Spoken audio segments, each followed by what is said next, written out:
Mais um ao final da semana. Hoje queria falar convosco fundamentalmente de dois assuntos que estão interrelacionados entre si.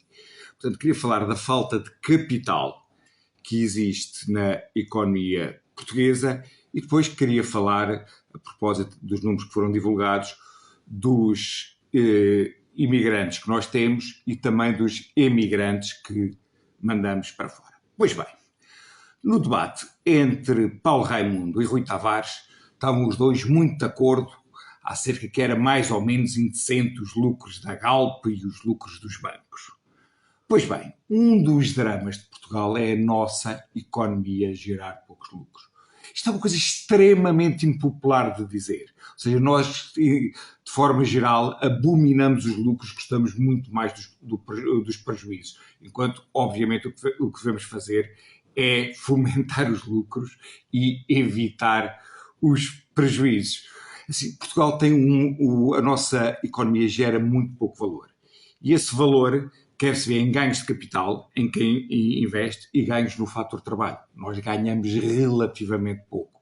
Era importantíssimo aumentar esse bolo.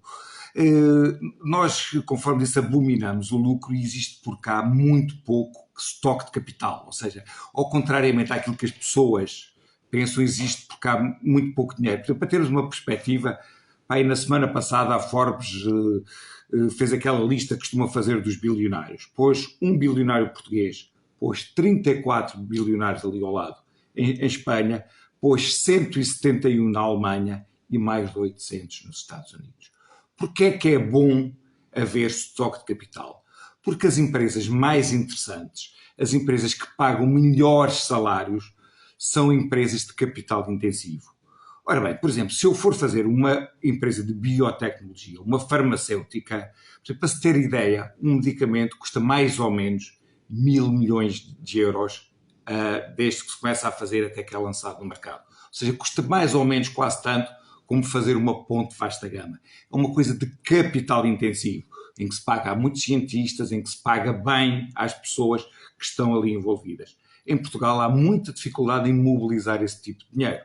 Por exemplo, também quando uma empresa, um ativo português vai ao mercado, se pensar, por exemplo, na Companhia Tranquilidade, deve ter ido à volta dos 600 milhões, é vendida ao estrangeiro. Se formos a um investimento ainda maior, tipo portanto, a tranche da EDP que estava no Estado foi vendida por 2.000 e poucos milhões aos chineses, porque em Portugal há muita dificuldade em arranjar dinheiro para que se possam fazer empresas de capital intensivo, que se possam, de alguma forma, empresas pagar bem, as empresas da área da inteligência artificial, empresas da área da biotecnologia, das farmacêuticas, do machine learning, das fintechs, todas essas áreas que estão emergentes, portanto, são empresas que são difíceis de fazer num país onde há muito pouco capital. Por isso, que tipo de empresas é que nós fazemos?